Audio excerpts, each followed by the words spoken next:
네, 반갑습니다. 클레이튼 코시입니다. 6.17 대책 이후 한 달도 되지 않아서 7.10 부동산 대책이 나왔죠.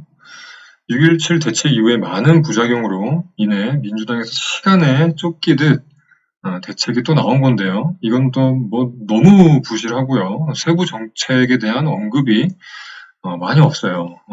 그래서 이거 너무 부실한 대책 아닌가 좀 안타깝기도 합니다. 그럼 하나하나 살펴보겠습니다. 자, 6.17 대책에서 불만이 많았던 서민 실수요자의 대출에 대해서 규제지역의 LTV와 DTI를 10% 우대해주기로 했습니다. 소득기준 역시 부부 합산 연소득 8천만원 이하, 생애 최초 구입자 9천만원 이하로 다소 완화가 됐고요. 이 부분은 무주택자들까지 가혹하게 대출을 규제하냐라는 많은 분노로 인해 급하게 추진된 것인데 실수요자들에게는 반드시 필요한 대출 우대 정책입니다. 이건 아주 잘 적용됐다고 봐요. 자, 두 번째로 불만이 컸던 잔금 대출 규제는 지난 6.17 대책으로 규제 지역 지정 전까지 입주자 모집이 공고된 사업장의 무주택자와 처분 조건부 1주택자에 대해서는 종전에 대출 규제를 적용해주기로 했습니다. 예를 들면 저번에 인천 검단 아파트 분양자들이 비규제 지역이었다가 6.17 대책으로 투기 지역으로 지정돼가지고 LTV 규제를 받게 되었죠. 그래서 시위를 엄청나게 했었죠. 이분들은 기존 비규제 지역의 LTV 규제 70%를 적용받을 수 있게 구제가 되었습니다. 이것도 참 다행이죠. 자, 이번 대책의 핵심인 종부세 세율 인상 아닙니다. 현재 최고 세율 3.2%를 6%까지 끌어올린 겁니다. 자, 12.16 대책에서는 종부세 최고 세율 4%를 제시를 해놓고서 불과 6개월 만에 6%까지 올린 거죠. 정책의 신뢰성을 스스로 무너뜨린 겁니다. 자, 법인 역시 6.17 대책에서 4%를 제시해놓고서 한 달도 안 돼서 또 6%까지 올렸습니다. 이것은 추후 정책의 효과를 기대하기보다는 전체 인구 대비 1%밖에 안 되는 종부세 납부자들을 괴롭히는 보여주기식 대책이라는 것을 알 수 있는 부분입니다.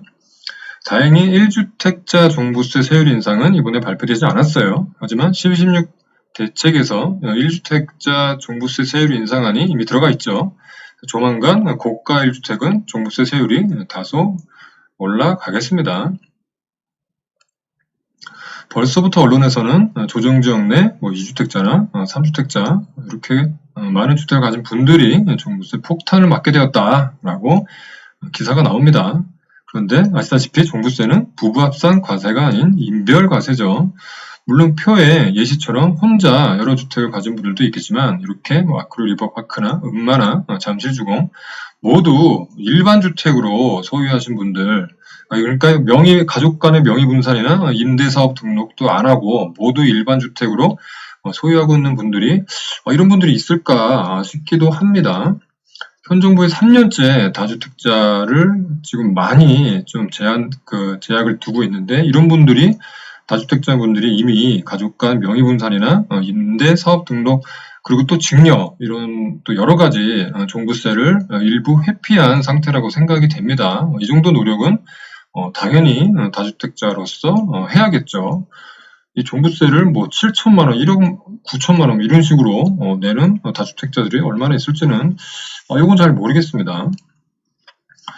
양도세는 지난 12.16 대책에서 1년 미만 50%, 2년 미만 40% 세율을 적용한 것을 이번에는 1년 미만 70%, 2년 미만 60%로 20%씩 강화를 했습니다.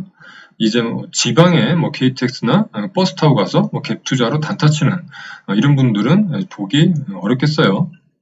이런 비정상적인 투자를 하시는 분들, 이런 분들만 이런 70%나 60% 세율이 적용되고 주택을 2년 이상 투자하는 정상적인 투자자분들은 기본 세율이 적용되기 때문에 이 숫자 70%라는 숫자는 큰 의미가 없는 숫자일 것입니다. 자, 양도세율을 조정하면서 규제지역의 다주택자 중과세율까지 또 10%씩 올렸습니다. 그래서 기본 세율에 2주택 소유자들은 20%가 중과되고요. 3주택 이상 소유자들은 30%가 중과가 되는 걸로 이번에 강화가 됐어요. 그리고 매물 유도를 위해서 내년 종부세 부과일 2021년 6월 1일까지 1년간의 유예기한을 뒀는데요. 다주택자의 매물이 나오더라도 지방권의 비규제 지역부터 나올 수 있겠고요. 강남이나 핵심 지역 매물들은 더욱 매물 잠김이 심화될 것으로 보입니다. 소위 얘기하는 똘똘이 한 채 작업이 가속화되는 건데요. 양도세를 이렇게 높여버리면 다주택자들은 출구 전략을 매도가 아닌 증여에서 찾을 수도 있겠죠. 자, 취득세율은 2주택자는 8%까지 올렸고요. 3주택자 이상 그리고 법인은 무려 12%까지 기존의 2배에서 3배 이상으로 올려서 주택 취득 가수율을 원천 봉쇄했습니다. 싱가포르의 취득세율을 모델로 삼았다는데요. 막상 이렇게 되니 상업용 부동산인 상가나 오피스텔 이런 부동산들의 취득세 4%가 매우 저렴하게 느껴지네요. 어떤 분들은 이번 기회에 상업용 부동산으로 갈아타자 이런 주장을 펼치시는데 그렇게 하기엔 경기가 너무나 역대급으로 안 좋습니다. 단지 취득록세 하나만 보고 상업용으로 갈아타자 이렇게 주장할 거는 아닌 것 같아요. 그리고 다행히 1주택자의 취득세율은 변동은 없습니다. 근데 문제는 일시적 1가구 2주택 투자에 대한 언급이 또 없습니다. 급조해서 정책을 만든다 보니까 이렇게 세밀한 부분은 챙기지 못한 것 같아요. 일시적 1가구 2주택 투자 시에 기존 1주택자 취득세율을 적용하는 것인지 신규 주택 취득 후에 기존 주택 처분 조건을 만족하면 1주택자 취득세율을 적용해 주는 건지 정확한 정보가 없습니다. 이 부분은 추후 보완책이나 별도 언급이 필요해 보입니다. 자, 가장 말도 많고 탈도 많은 주택임대사업자 대책인데요. 저도 역시 장기 임대사업자이기 때문에 가장 눈여겨본 대책이죠. 말 많은 임대차 3법이 시행된다는 것을 전제 조건으로 4년 단기 임대와 아파트 8년 장기 임대 이 두 가지는 폐지하는 초강수를 뒀습니다. 임대차 3법 안에 계약갱신권과 임대료 5% 증액 제한이 포함되어 있기 때문에 이 두 가지 임대사업 모델은 이제 더 이상 불필요하다라고 이제 본 것이죠. 요거의 시행일이 오늘 7월 11일이었기 때문에 어제 발표 날인 어제 하루 종일 렌트홈은 불이 났었습니다. 단기 임대에서 장기 임대로 전환하시는 분들과 지금까지 임대사업자 등록을 미루고 있던 분들이 한꺼번에 이제 렌트홈에 몰려서 등록을 한 것이죠. 제가 이제 글을 쓰고 있는 7월 11일 지금부터는 더 이상 이제 아파트 장기 일반 임대 신규 등록이나 단기에서 장기로의 전환은 이제 허용되지 않는 거죠. 현재 임대등록 주택이 약 150만 호 중 아파트가 약 40만 호인데요. 더 이상 이제 아파트는 임대 등록되지 않고요. 40만 호의 의무 임대 기간이 종료가 되면 이제 역사 속으로 사라지겠죠. 그러면 약 110만 호의 빌라나 다세대, 다가구 이런 것들만 이제 남게 되겠죠. 역사를 새로 쓰시는 겁니다. 지금 임대사업자분들은. 자, 그리고 역시 논쟁의 최고점은 의무 임대기간 종료 시에 자동 등록 말소를 하겠다. 요거 하고요. 임대 의무기간 종료 전에도 자발적인 등록 말소를 허용하겠다. 이 두 가지입니다. 이게 근데 정확한 내용이 아무것도 없이 이렇게 두 줄로만 이렇게 적혀 있어요. 아주 허접합니다. 이게 왜 문제가 있냐면 먼저 의무 임대기간 종료 시에 자동 말소 이 조항을 보시면 임대사업자의 여러 가지 과세 특례가 불가능하게 될 수도 있습니다.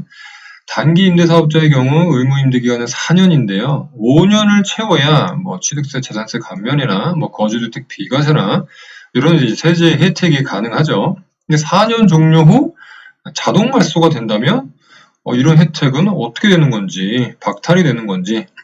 그리고 또 장기 임대사업자의 경우에도 8년 의무 임대기간을 채우면 조특법상의 장특공제가 이제 50%가 적용되고 또 10년을 채우면 장특공제가 이제 70%까지 적용이 되죠.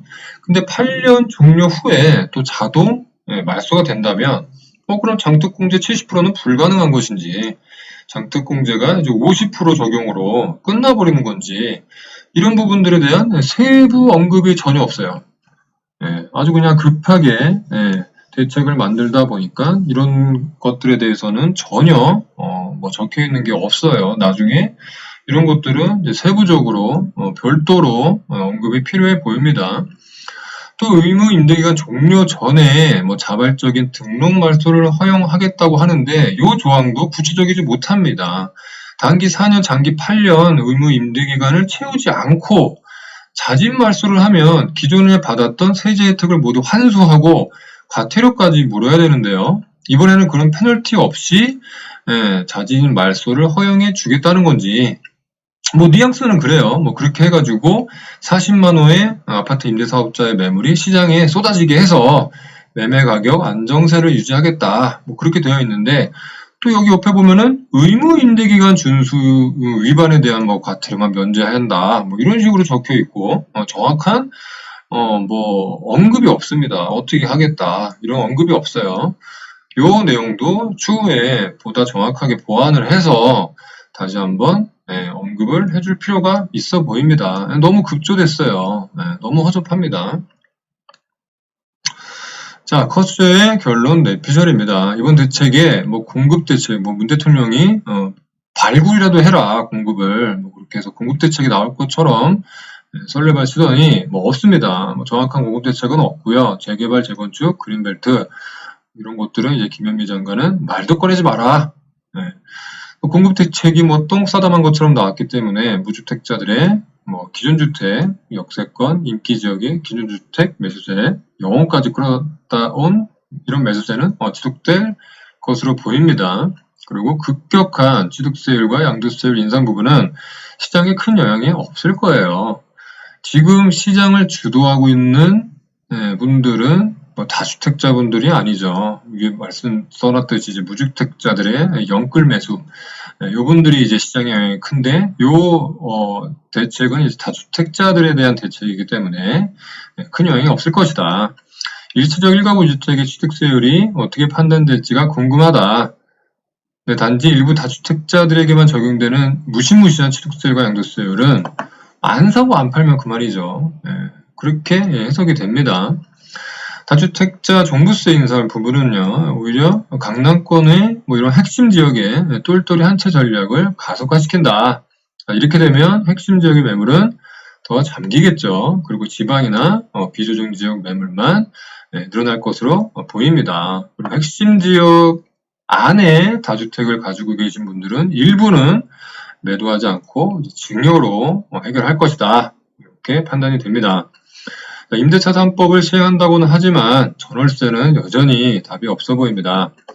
국토부는 임대차 3법 시행 시에 예전에도 그랬죠. 이제 최초 임대료를 잔뜩 올려서 이런 이제 문제점을 해결하기 위해서 현재 책정된 임대료를 최초 임대료로 소급 적용하겠다. 하지만 이미 전월세 가격이 너무 많이 올랐죠.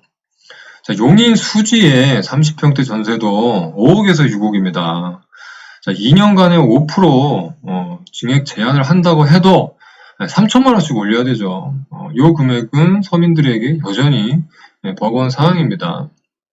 자, 임대인들이 전세를 월세로 100% 전환하기는 힘들죠.